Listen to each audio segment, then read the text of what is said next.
My name is Wendela de Vries. I am working for Stop Wapenhandel in the Netherlands, and I will be moderating this session on European military spending and the climate emergency. And we will see today if we can square the circle. Still, people are hopping in. We have 4 very well informed speakers for you today. They will be giving their introductions, and at the end of the 4 speakers, there will be a short possibility to ask questions. You can also try to ask questions in the chat, but I cannot promise that they will be answered. It will depend probably on the amount of possibility of concentration of everybody. Good. Well, yesterday the figures of the CIPRI Research Institute have been published, the new figures on military spending, and military spending is rising fast. And yesterday it was also Earth Day, and there was new information on how the climate crisis is affecting the planet, and also how heavily the climate crisis is affecting Europe. This is a big threat to the people living in Europe, to the security, but it is also threatening for the security of the global majority in the south, in countries like Mozambique, where European companies want to pump up fossil fuels and trying to sell their arms. And in June, we will have European parliamentary elections. So what will Europe be doing the coming years, and what has Europe done to counter all these emerging threats to the planet, in fact? I'm very happy to have here 4 very good speakers, and I think I should just give the floor to the first speaker, which is Jordi Calvo of the International Peace Bureau. He is also working on the global campaign on military spending, and he will an introduction on the new figures of CIPRI. Please, Jordi, you have the floor. Okay, thank you. Thank you very much, Wendela. Thank you to ENAC for organizing this activity together with IPB.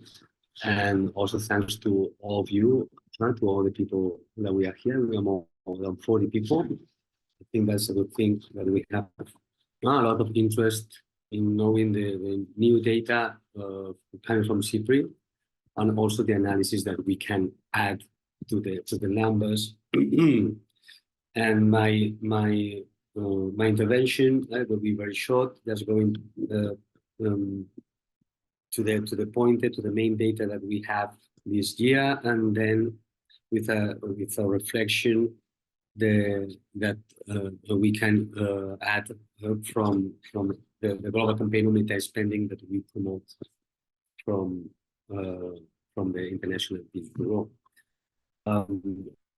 Today, just a fact, we knew that the number given by CIPRI for 2023 about military spending was 2.44 trillion, with an increase of 7%, which is the highest increase in history since we had the data given by CIPRI. We can compare all this data during all this period since the year 88. And also I was just checking since when this increase has been really with a number that we can compare, and we doubled the military expenditure since 2001, since we start the war on terror. So we doubled the military expenditure in the world since that time. Maybe it was a change in the trend, a clear change in the trend of militarization and the relation between countries willing to grow. Then the numbers, they say that NATO is as usual, the group of countries, the members altogether of NATO, they represent the 55% of the global military expenditure. is as it used to be. US, the 37% of the global military expenditure. The US also is always with these numbers. It means that they have very big part of the global militarization using that indicator of the world is 8 or 9 times bigger than the military expenditure of Russia and 3 times more than the expenditure of China. Russia is increasing also. For the first year, they are having more than 100 billion, and they're increasing a lot, as we could imagine with the war in Ukraine. And China also is having more than 300 billion. But what is interesting here is that Europe, and sometimes this is thinking to the last reflection, Europe alone, without all the members, the NATO members, is having more military expenditure than China and 3 times more than Russia. And if we add all the other members that are members of NATO, so let's say all this group of countries that they are allies in Europe, they are reaching 400 billion. That means that much more than these identify as an enemy of Russia that is justifying the part of the decisions of increasing the military expenditure in the region. Also, it needs to be said that in the Middle East, the trend is going up again, increasing 9% global in the region, the military expenditure. Also in the north of Africa, the increase is very high, 38%. And in Israel, as we could imagine as well, because of the last not very high use of the army in the genocide in Gaza, increases 24% military expenditure.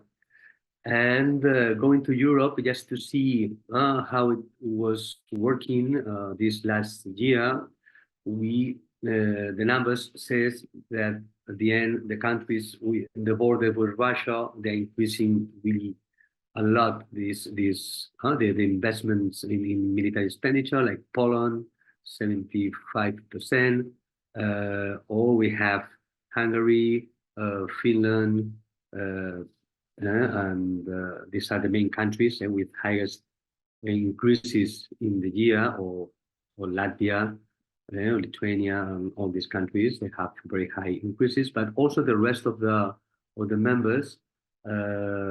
Let's say that in this new strategy of going up all together in terms of militarization, they have been the average of increases more than 10%, is 11% in a year. So that would be the numbers, and we finish with this big overview of the main numbers on military spending in 2023, with the increase of Ukraine, that let's say that is having a big military expenditure, getting closer to the military expenditure of Russia, and reaching more than 60 billion the last year, with an increase of more than 50%. So what I would like to show, to imagine with all these numbers, is that at the end, now we are talking a lot in Europe about the need of increasing our military expenditure because there is the threat of an enemy of Russia, and we need to show that we are strong to avoid being attacked. Let's say, not the main reason in Jews would be the terrorists, but we see that the difference between Russia and the European Union members and all the other European countries, or even if we put NATO and some others, the difference every year is very high, and this year is even more. So it seems that the reason is not that one, and we need to think in who is a threat to whom. We need also to think about that, showing that NATO is, for instance, talking about the other bloc For example, they try to compare with the Shanghai Cooperation Organization. No? It has triple military expenditure and countries not of that organization, and and we wonder with all that if this increase is if it's not for deterrence, we need to know, no? If it's for war, for war, for military operation. They're preparing us not to that. Someone says that the one Ukraine will take until 2029, but this is not it seems that this a period of time that is shared by some analysts, or if it's only for weapons, not for the military industry. But we can see later with the other interventions also what is behind this plan. So yeah, good finish here. My first introduction for the big numbers. Thank you.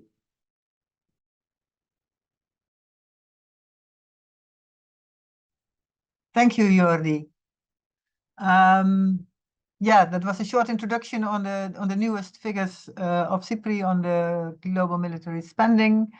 What does this spending mean for the climate crisis? We go now to the next speaker, which is Nick Buxton. He works for the Transnational Institute on Climate and Security Issues. Nick, can you introduce us on this topic? Yes, can you hear me okay? Yes, thank you. Yeah, I was just yesterday I was reading the speech by Ursula von der Leyen, which she did before these figures came out. It was the end of February, and she said in this speech to the European Parliament that European illusions have been shattered, that economic prosperity could no longer be the overriding objective of the Union, and that it was clear that the European Union was not doing enough. She concluded that there is no room for any more illusions, which has had me thinking about the term and the definitions of illusions. I think many of us feel that right now we're living in a time of shattered illusions, or maybe if we've been more cynical, we have a very sense that moral boundaries have shifted, where the unacceptable is becoming more and more normalized. I think we see that most starkly right in the moment in terms of the genocide unfolding in Gaza and the way that the European nations have not just allowed this to happen, but even provided the bombs to do so. But in the longer term picture, we see this unfolding, as Wendell was saying, in a slower crisis, but one which will have much more deadly consequences over the longer term, which is the way that the political leaders have responded to the climate crisis. But of course, in her speech, Ursula von der Leyen was not talking about any of these in her shattered illusions. This is not what she was alluding to. In fact, what she argued, and what you see very clearly from the numbers that Jordi has shared, was that our shattered illusion wasn't the response to the genocide in Gaza, or the climate crisis. Her illusion was that Europe could be an actor for peace against the likes of Russia, Iran, and North Korea. She said that what had happened in Ukraine meant that there was only one response, and that response had to be to massively increase military spending, to align European Union with NATO, and to clear all obstacles possible for the arms industry. In her words, she says Europe needs to turbocharge Europe's defense industrial capacity. And we see the results of that ideology in the numbers that George is sharing, where numbers are going up everywhere. And what was bizarre reading this about where she talked about the security of the future and the shattering illusions is she never once mentioned climate change in her speech. And we've seen that again repeated by the European Council, which released its kind of priorities for the next 5 years, where climate change has almost completely disappeared from the agenda. There's not even a pretense now that climate action is something that is a priority for for most of the European leaders. And if you want to talk about security of people in Europe, let alone the planet, it's an unbelievable omission. The Intergovernmental Panel on Climate Change, which is the largest group of international climate science, says our world has only 6 years to reduce greenhouse gas emissions by 43%. At the moment, emissions are rising. So that means that not only do we have to have climate action as a priority, it requires a scale of action one could use the language that Ursula von der Leyen used about turbocharged action that we have never experienced before. It requires every sinew of political, economic, diplomatic muscle to fundamentally transform our economy. And at the moment, it's not just that we're ignoring the issue, it's that investing in the military actually pushes us towards those catastrophic tipping points even faster. And I just want to run through three quick reasons. The first reason is that when we spend our money on the military, we're diverting money. Today, as we learned, the world's military spending has reached $2.4 trillion. Actual climate finance that goes to the poorest countries is unlikely to reach more than $30 billion. The richest countries are spending at least 30 times as much on the military as climate finance. So we're investing in completely the wrong thing for our security. The second reason is why it's so catastrophic is it actually increases emissions rather than reduces them. There's calculations by scientists for global responsibility and CEOBS, who I see present here, who have estimated that global military emissions make up 5.5% of total global emissions, the military emissions. And most increased military spending that we see that is going on right now is going on exactly the planes, tanks, missiles that use and produce the most emissions. Take the F-35 jet, for example, which Belgium, Finland, Germany, Poland are all lining up to buy in increasing numbers. That uses about 5,600 litres of fuel per hour, which is 60% more than the jet it was replacing, largely the F-16. So every time we see this increase in numbers, we can think alongside it comes an increase in emissions. And the third reason why investing in the military is catastrophic is that it's militarizing our response to the climate crisis. As the adage goes, if you only have a hammer at hand, all the world will look like a nail. And we see what that leads to in terms of the militarized responses, where the European Union, for example, is sending Navy ships right now to the Red Sea, rather than trying to end aid to Israel to end the war in Gaza that caused the response by the Houthis. We see it again in the way Europe continues to militarize its borders and sign deals with authoritarian governments to stop migration, rather than trying to prevent forced displacement in the first place. After reading Ursula von der Leyen's speech, I looked up the definition of illusion yesterday. And one definition says it is a distortion of the senses where the mind wrongly organizes and interprets a particular sensation. So it seems to me that her speech represents the biggest illusion of them all. After all, how can her approach in Europe's dominant strategy barely acknowledge, let alone properly address, the biggest security crisis humanity faces with the climate crisis? What kind of security strategy is that?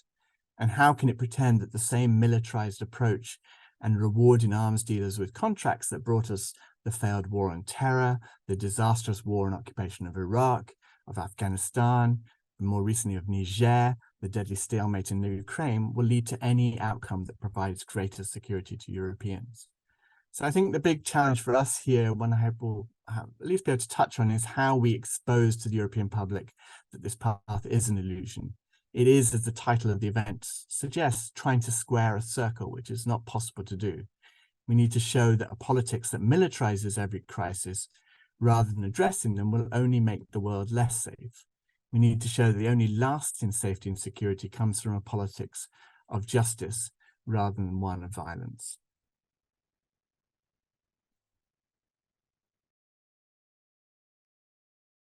Well, thank you, Nick. That was very clear and very enraging, actually, to hear this introduction.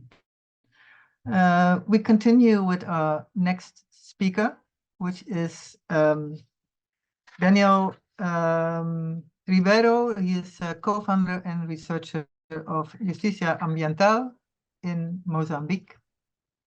Please, Daniel, you have the floor. Hi, everyone. Thank you for this space.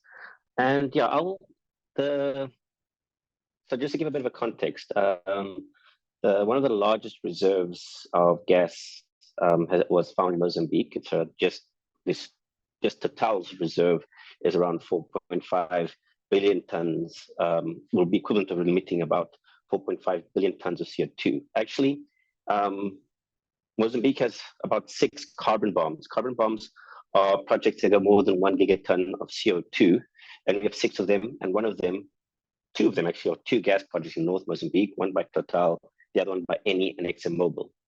And so what we're noticing is, as the usual trend, these reserves are discovered, these fossil fuels cause a whole lot of issues. There's increase of corruption, due to the projected income coming from these projects. Our government goes on a spree of illegal loans, which pushes our government into a debt spiral. Our debt went from around 40% of our GDP to 120 or 150% of our GDP based on the currency, depending on where the currency is. And also there was a militarization in the area. And this militarization, as you can imagine, has caused a lot of problems. And of course, we've had insurgents, extremists. A lot of the focus is on the extremism component of it, but I think we need to go a bit deeper. We've always had extremist narratives in East Africa, be it tribal, be it religious, be it political. The question should be, why now is this extremist narrative having traction in Mozambique? And the reasons are social economic. Loss of land due to these projects, marginalization and criminalization of community leaders that are opposing these projects, lack of jobs, and shrinking civil society space. When you take away constructive pathways like mobilization, community organizing, and all these rests, you leave only what's left is the non-constructive pathways. And the problem is when these things happen, what usually happens is you have an increase in support, military support from the investors. In this case, Eni from Italy, Total from France have huge investments and interest. And so what we've seen is a wave of support for Mozambican military. And it's quite hard to track because it's a lot of bits and pieces and it comes in very complex ways. So we have direct support from the EU to the Mozambique military, which is around $89 million. But then you have 15 million for the SADC, then you have 20 million for the Rwandan troops. So what happens as well is there was also other interesting trends. For example, after Rwanda agreed to come into Mozambique to support Mozambican troops, you saw a huge spike in aid support from France to Rwanda. There's also, once you have the structure, once the EU has created a structure in which they're supporting financially the military initiatives in the country, it allows other countries to further give funding, like Portugal gave a further $30 to $40 million to this fund. And what this also does is it creates a sense of impunity. When a government has corruption, human rights abuses, it's military involved in rape, kidnappings, and other problems, and their support increases, the funding increases, it creates a sense of impunity. When you support arms, that's the biggest part of support. That kind of support really creates a lot of confidence. If a government is willing to give military support, that is like really gives a lot of confidence to the government. So what we've noticed in Mozambique, it's increased Mozambique's path towards a more progressive society. We've had a wave of laws that NGO laws, terrorism laws, and money laundering laws, all focused on restricting civil society. You also have had this increase in militarization is then transferred to civil society. We've had an increase in digital surveillance with programs such as Pegasus from Israel to investment from Chinese ZTE company, over $100 million in digital surveillance. And you have a suppression of civil society, and this increased capacity is shifted not only from the conflict, but towards civil society in general. The other thing you notice is the focus is protecting European investment. We had one of the biggest massacres in Mozambique in 2021. Over 1,200 people were killed in one attack by the insurgents.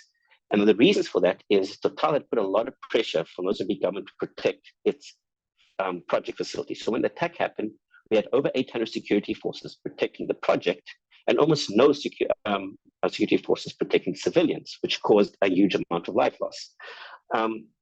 And all of this is to protect a project that is a huge carbon bomb. And don't forget, Mozambique is not a player in the gas sector. We're going to be starting a sector.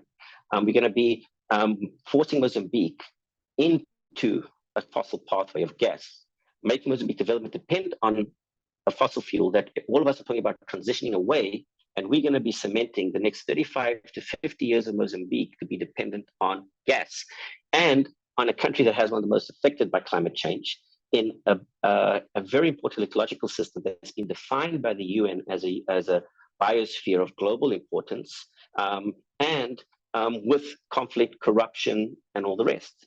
So that's something that's really like makes no sense. And the problem is these companies have so much influence over the political decision making that you see the interest of the company influencing the issues of the countries and therefore of the EU. And that's why the EU is supporting the military initiative in Mozambique to protect a carbon bomb in a country that's very affected by climate.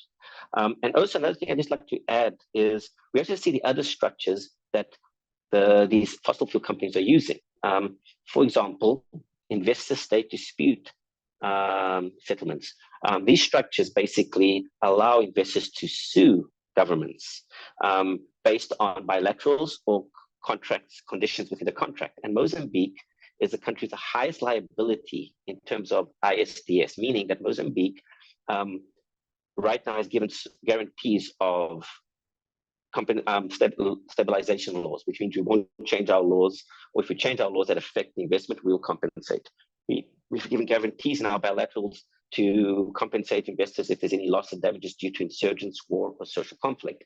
And what's happening is, so these fossil fuel companies are realizing that there is a threat that they won't be able to extract all of their resource because of the climate implications. So they want to guarantee we're either going to make money by extracting it, burning it, or getting compensated by the company, by the governments, if we can't, due to climate regulations or other restrictions. So Mozambique has given these guarantees and has placed Mozambique as one of the countries with the highest liabilities in the world. Right now, of the known, is over $30 billion. So that's another thing we need to realize. And all these investments are backed up and with military initiatives and with military funding to guarantee that the project is safe and goes forward, doesn't matter what. And that's another problem with the military funding. It creates a sense of impunity, shrinking civil society space, and it's guaranteeing carbon bombs go forward. And they're not dealing with the social economic reasons that cause this conflict. So it's going to be a continuous need of military presence because the main social economic causes of the conflict are being ignored. And until we deal with those, and those are strongly linked to poverty, access to land, jobs, but also the stresses from climate disasters. There's more and more stresses that are causing increasing poverty, having impacts on farmers and fisherfolk. And let's forget Mozambique, especially in the north. In the north, it's over 85% of the population depend on small-scale agriculture, subsistence fishing, and other local subsistence-based economies. So when you take that away, you're really creating a social bomb. But we can talk about more detail in the question section. Thank you very much for the space and time. Thank you very much, Danielle. This is an interesting story. I want to refer all of you also to the chat section where many resources are posted, links to reports and statements to elaborate further on the issues that are brought on screen here. So there's a rising military spending, which leads to rising military emissions. And all this is also used to, how to say it, to plunder the fossil fuel resources in countries which have no need for all this trouble that Europe is exporting. What is Europe doing? Leticia Sedou, can you tell us a little bit more about what is happening in the European Union? Leticia Sedou is working for the European Network Against Arms Trade in Brussels office. Please, Leticia, you have the floor. Yes, thanks a lot, Wendela, for this, and thanks a lot, of course, for the previous speakers and the very insightful inputs. I'll try to be brief to conclude this so we can start having a discussion, as I think there are many things to explore that have been said before. I'll be also sharing a few figures and with a few slides, so allow me to share my screen so it's still kind of easier, I think, for people to visualize. So here we are. And yeah, so before entering into some specific figures at EU level, I'd like to clarify, especially for those who are less familiar with the EU, that there are two different frameworks under which the EU as an entity is spending money for the military, broadly speaking. The first one, which is there since the 90s, so quite a long time, is the EU Foreign and Security and Defense Policies, with this crazy acronym CFSP, CSDP. What is important to bear in mind is that this specific framework is an intergovernmental one, meaning that member states are the one taking the lead, are the one making the decisions alone. So the parliament is not involved and has no influence on that. And the other important element is that this is what we call off budget, meaning that this is also funded by specific envelopes by the member states. It is not using the EU community budget, which also means that there is no parliamentary control on the funding through this framework. And of course, typically the kind of things which are funded through this framework are the EU missions, like the one that Daniel mentioned in Mozambique.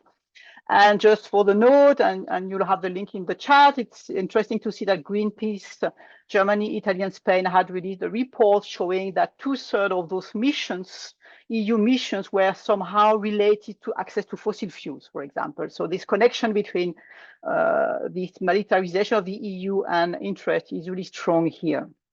The second main framework is the community framework. So that's really what is the kind of the EU common budget, which is under control of the Commission, where you have the EU Parliament's co-deciding with the member states.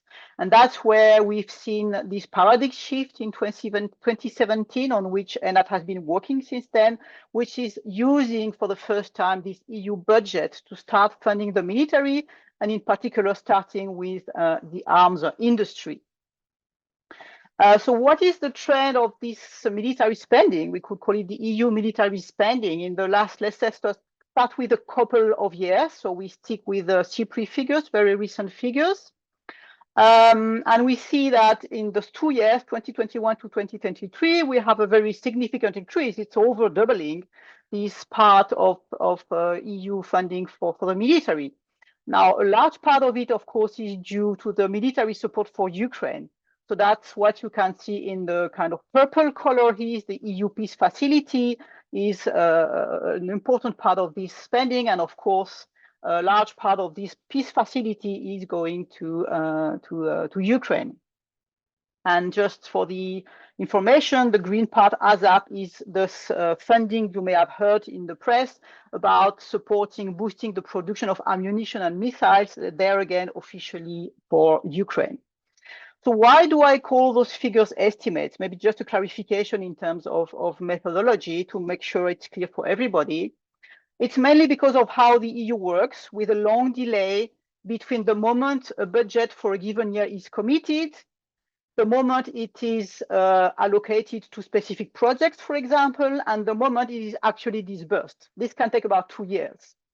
So here, when we speak in particular about community budget, that is the defense fund here in blue, the military mobility program in yellow, and ASAP, we mainly refer about committed or allocated, depending if they have already selected projects. Usually the difference is very small in between those two elements. So it makes not really a big difference whether you consider one or the other. For the peace facility, it's a bit more complicated to really know what has been spent or committed because of the same problem of time and delay, but also lack of transparency. So we try to be on the safe side according to different sources, but that's still close to reality, I think. But yet, I think for the EU, it's important to zoom out a bit on a longer period of time and compare the current EU long-term budget or financial framework with the previous one. The EU works with 7 years long-term budget, And it's interesting because once you zoom out, you see also that this militarization of the EU was on track, in fact, way before the Russian invasion of Ukraine. And that's particularly clear when you look at the specific funding for the arms industry, which this slide is really showing, which started in 2017, as I said. So before that, when the budget was adopted, in 2014, the long-term budget, there was not supposed to be any funding for the arms industry. So we had this first breakthrough with $500 million that we've been $500 million, that we've been mentioning regularly. And you could see that right for the next budget here in blue, we had an 8 billion euro. And that was decided in 2019 by the previous European Parliament. And then on top of this, due to the under the argument of the Russian invasion of Ukraine, but again, this can be challenged, to be honest, as an argument, we had new funding for helping member states to jointly procure weapons. That's called the EDIRPA. And as I mentioned before, in green, the ASAP, which is about boosting the production of ammunition and missiles. But that's not all. I mean, this was, so these two extra funding, EDIRPA and ASAP, were decided last year. And now we already have a new proposal on the table in March of this year, which is called EDIP, here in brown, European Defense Industry Program, which will be expanding both in scope and in funding this new instrument, ASAP and EDIRPA, so for joint procurement and for boosting the production. But this idea that EU funding to the arms industry should go beyond only research and development was already in the air in the discussion and in the debates, even before the Russian invasion of Ukraine. And we can see, if you compare those two elements, that is absolutely out of proportion, exponential increase if we get to this 10 billion, which is very likely in a very short period of time. Let's be honest, it's less than 10 years. So that's quite strong. And of course, you have to add to this the funding which is not related to the arms industry directly, like the military mobility program here. And of course, on top of it, as I mentioned before, this off-budget or intergovernmental part, which is more about funding missions, military missions, and the delivery of weapons through the peace facility. And if you put all that together, you can see a prospect of reaching close to 30 billion, 29 billion euros of EU-specific military spending for the period 2021 to 2027. So this may look small, of course, compared with the national spending. If you aggregate all the EU 27 countries, this may look small, but this still raises an important question, I think, about what the EU project is about.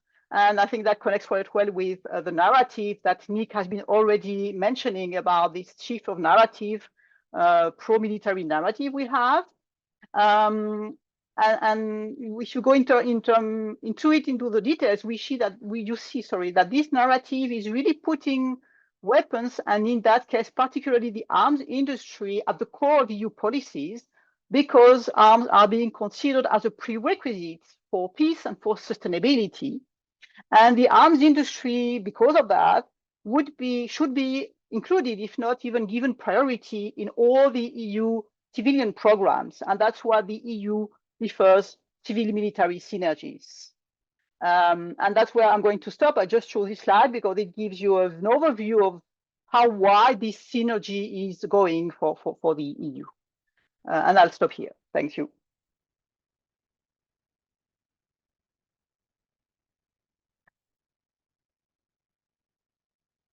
Okay, thank you, Leticia. Well, these are 4 introductions linking a very complex problem, actually, which is very, very threatening to our societies. It is about building up the military, contributing to the climate crisis by building up the military, using military means to protect fossil fuel extraction, and so far extending the military powers and possibilities within the European Union. My feeling is a little bit that we should have a 5th speaker to give us some perspective or some hope, because this is also very sad and depressing. But I think Well, what we try to do now today is to share information, the information we have from our research, from our work with you. And I would like to see if there are any questions. People who have questions, can you please raise hands so I can give the floor to people who have questions or remarks, or if some of the speakers would like to react on each other. I see Almut has a question. Please, Almut. Hi, everybody. I hope you can hear me. So my name is Almut Rochovansky. I've worked with Wolf. I'm now an independent activist. I used to mostly work on grassroots in Russia, but also in Ukraine, in the former Soviet Union and women's peacemaking. And the last 2 years, I've looked more at sort of the EU level and the international level. And my question is to Letizia, but also to everybody here, and not just the speakers. We're seeing right now that both in the EU and in NATO, there is a huge trend, a huge pressure to set aside gigantic amounts of money, 50 billion euros, $100 million, that these institutions that are unelected and unaccountable would control for the arms industry and for military planning outside of democratic control and accountability. And I think this is very symptomatic of what's going on right now. And my question is really, so what do you think to that? But just to all of you here, what are we doing about this in terms of advocacy? How are we using the existing political mechanisms like the upcoming EU elections to stop this? Because I am not seeing hardly anything about this in the public discourse, for example, connected to the EU elections. Thank you. Well, the question is to you, Letizia, and to all of us. Maybe you want to answer first. I think that's the core question for which we are all here. So it's a good start of the discussion. Letizia, you want to respond? Yeah, I will try to. Yes, I mean, that's indeed, I think, a crucial issue, which is part of the pattern of one of the reasons why there is so much push at EU level, as you clearly mentioned. There is also this particular specificity of EU level, where in the end you end up losing all forms of control, because at national level, I mean, either civil society or MPs would say that they cannot really work on it because that's EU, and at EU level there are kind of specific measures and provisions that reduces the usual level of control of the parliament. To be honest, this is something that at least at ENAC level we've been alerting right from the beginning. Since 2016, 2017, when we started to work with it, we've been working a lot first with the MEPs to alert them and to tell them, you should not accept this specific provision, which was supposed to be exceptional and was reducing the capacity of the parliament to control the defense fund, for example, compared with civilian programs. And we haven't been heard, to be honest, and they agreed to that once, and of course they were never given back their control. So this is a point we regularly raise with MEPs in our interventions and our papers. We were expecting that a number of MEPs, whether they are in favor or not of a European of defense, for example, of a Union of Defense, whether they are pacifist or not, it's not even the point. The point was, if you do it, then you should not lose your control. And that's something that didn't really work, to be honest, on the majority of MEPs for mysterious reasons. And today, with the current fear speech, with the Russian threat, and the situation in Ukraine, etc., it's even more complicated. There is really a kind of complete blind spot where, a bit like Nick said, there is such an obsession about we need more weapons, we need more military funding, and that's the only solution, that the rest is completely put aside. So to be honest, I don't really have an answer of what we could do.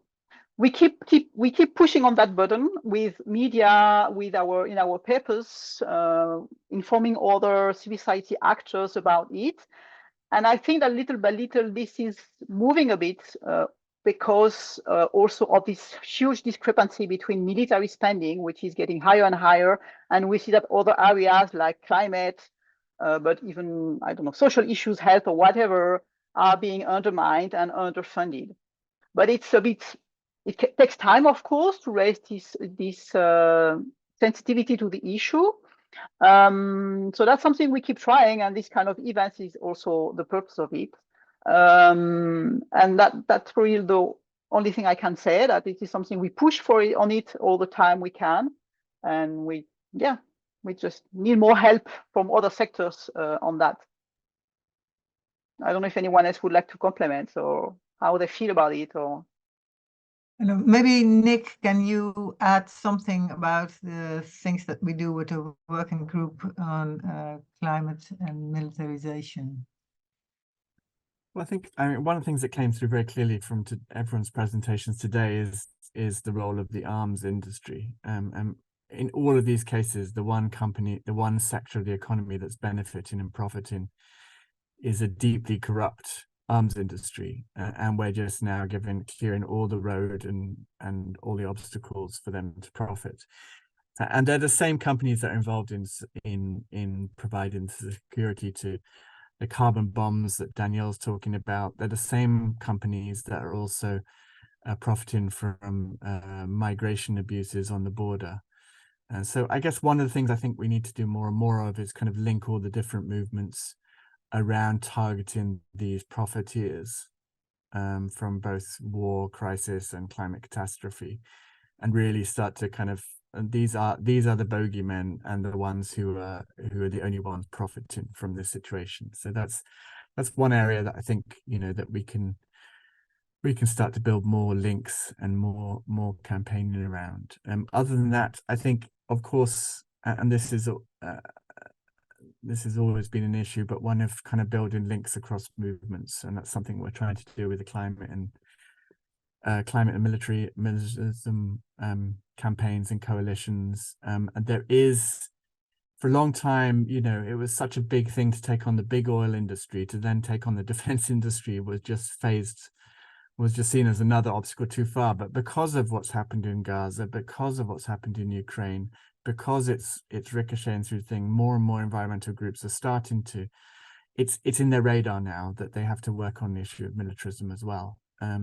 So we're not there yet. There's a lot of education to do. There's a lot of kind of campaigning. We need to find ways to kind of bring together campaigns. But I think there's a lot more openness to working on this than there has been before. And we've got to take advantage of that in the next few years.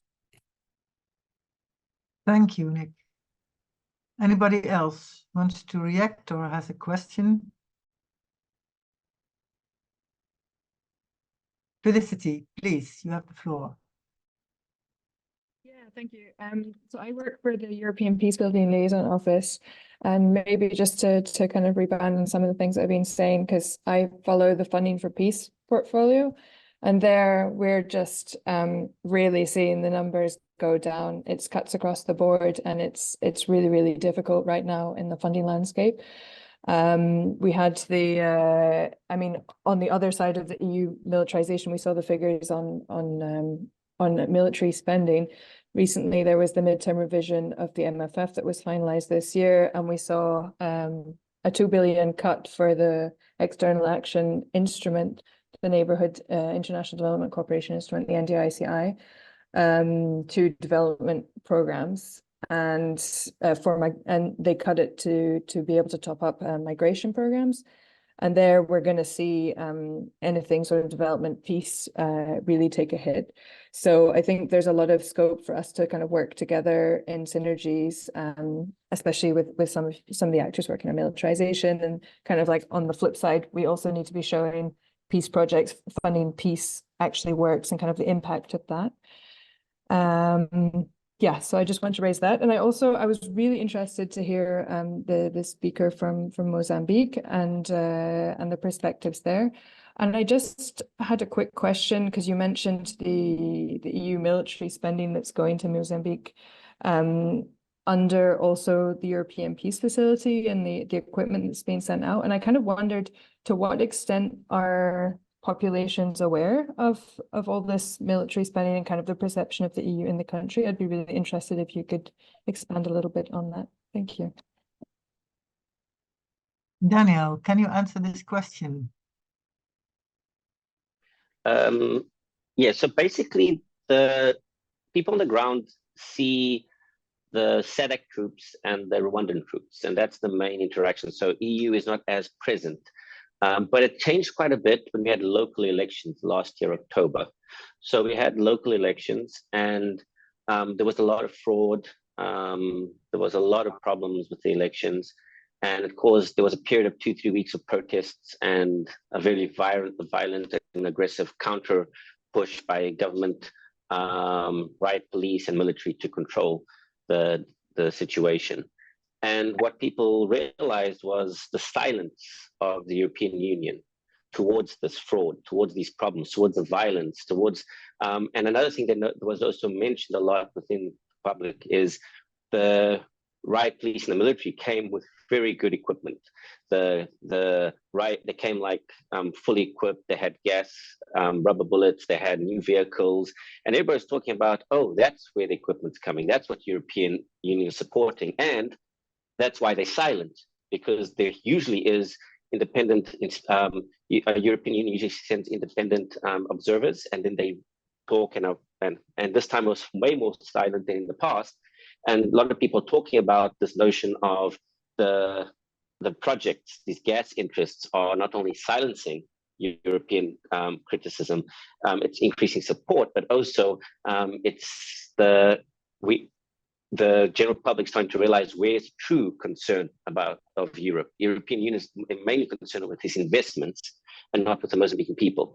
And that trend is increasing because also European Union had a very much aid-based approach. Now you have the aid and trade, and the aid and trade has a trade focus with the support of investments, and therefore the protection needed for these investments, which is now becoming more and more clear to the general public.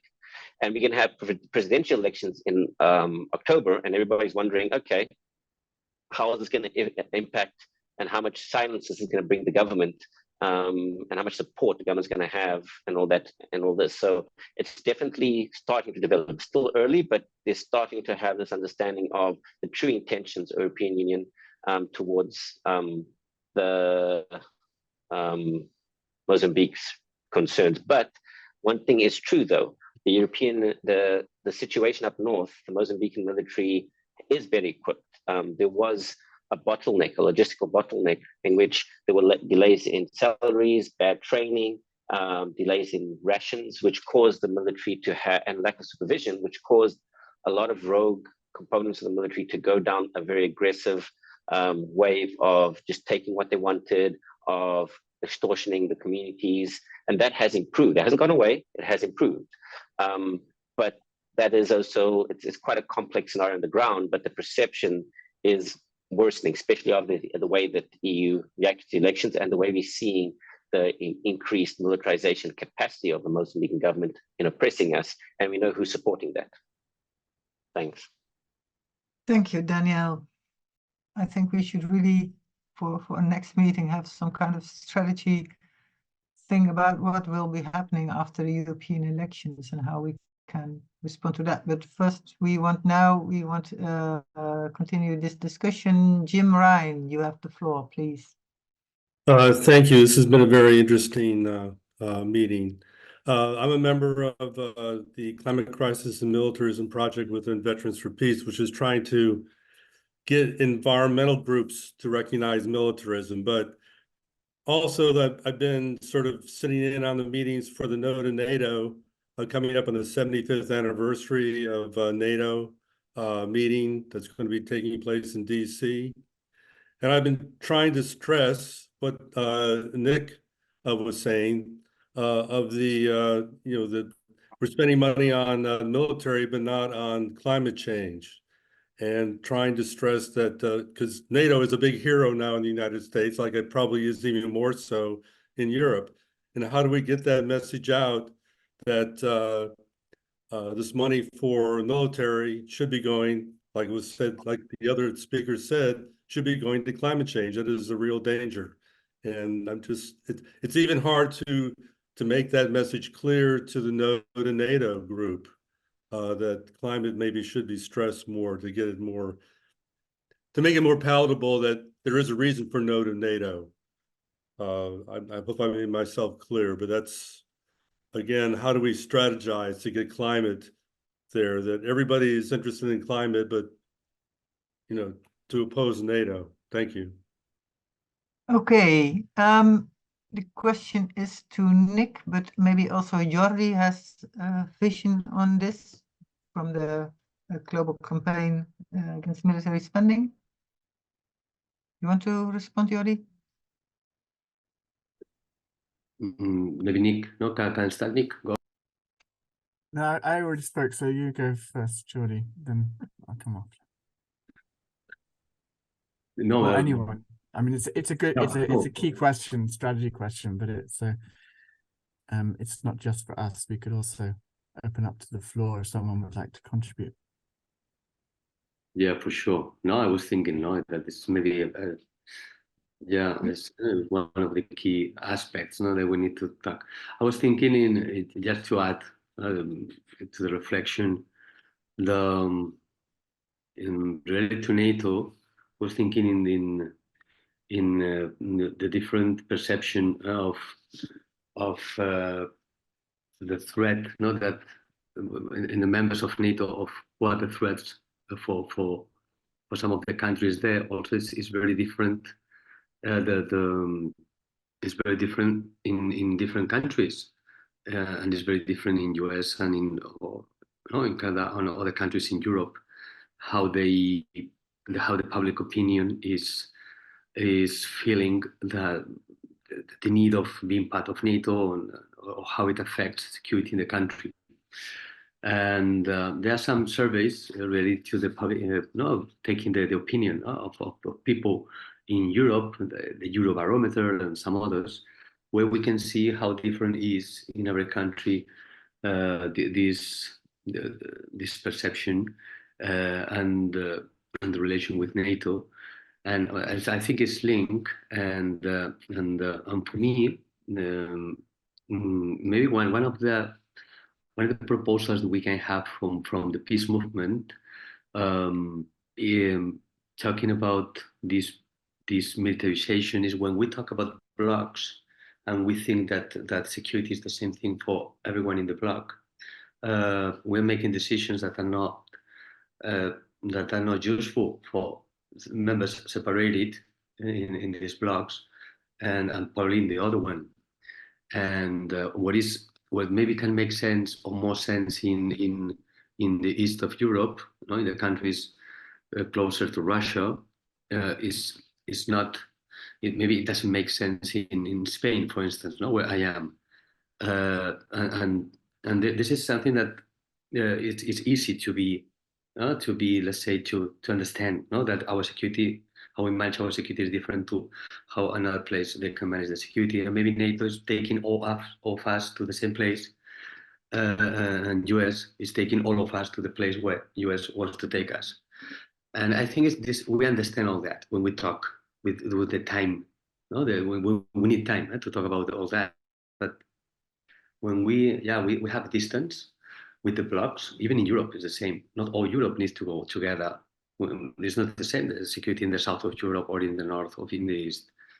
So that reflection could help to stop or to reduce, or to stop this really, we go all together for militarization just because of, in these global terms, war can happen in any place of the world. Maybe we need to go more to the local, to our needs, where we live. It will be one reflection. Yeah, thank you. Well, I'm also thinking about the concept of security. What is security? What makes people secure? Is not by necessarily a military issue. Like I think there was somebody from Greenpeace who responded to this increase in military spending in the European Union, saying that bombs are not going to protect us against floods or wildfires. And this is something, what is NATO is recognizing climate crisis as a security threat, but the only answer they come with is military. So we should dispute that. I want to give the floor to one last question, I think, or maybe one more, depending on how long it will take. Stefano, you have raised your hand. Please, you have the floor. Hello, hi. Hi to everyone. Hi. I don't have a question, I have a comment since the topic of the event today is the climate impact of the military. I want just to mention something that may be of your interest. I already discussed this briefly over email with Letizia. So I'm doing an investigation on green finance, so on green funds, so-called green funds promoted by asset managers in Europe. And actually, I found out that many of those so-called green funds, they also invest in defense companies or the major arm manufacturing groups and those green funds. And the paradox is that those companies which are basically contributing to carbon emissions and climate impact through the operations, military operations using their weapons, they're also receiving money from investors through funds which should be intended to support companies which contribute to a carbon-free transition and mitigating climate impact. So this is something that I'm doing that I will continue to do throughout this year, and if you want, I can update you on my findings. Yes, that would be very interesting if we know where to find your research that can be useful in all of our campaigning, I suppose. So Yes. if you have a link or a contact address and put it in the chat or something, we would be very interested. Well, I'm analyzing the data. Once I have basically the results of my analysis, I can share it with the Letizia and or with the whole group. So I will find a way to share them. Yes. I'm still in the research stage. Good. Thank you very much. Okay. Is there some last question or somebody wants to make some last remark? Or should we say that we have had a lot of very good information, both from the speakers as well as from some of the participants. Well, thank you all very much for being here. Don't let it make you be discouraged, because the fact that so many people are here and worried and interested and want to learn and educate themselves gives hope for a way to change the situation. Jordi, you want a last word, please. Yeah, no, I was thinking that now we see that here we are many people, and then that's encouraging. I was thinking that we need to get organized and to campaign on that direction in Europe or together in some way have kind of coordination, because we need to not to get back the peace movement stronger and to campaign to stop what is coming. That is very big. No, it's the first time that we have seen something like that in our generation, and yeah, it's really a must that we need to find a way to create a campaign, to work together, and to see that we are many people. I was just checking the surveys of the public opinion also in Europe about other things, and it's true that many people, it seems that they accept. They are for what is happening, the decisions made about the militarization in Europe and getting closer to the war and the possibility of fighting, etc. But if we see the numbers, maybe many people is in favor, but many other people, and probably in many countries, the majority is against all that. So we are still, we need to make our voice heard, to see if we can really, stop all this. Sorry, but yeah. I think this is very good words, last words. Let's make sure we make our voice heard, and I hope to see you again with another seminar or in a kind of campaign or wherever. Thank you very much for being all here, and hope to meet again.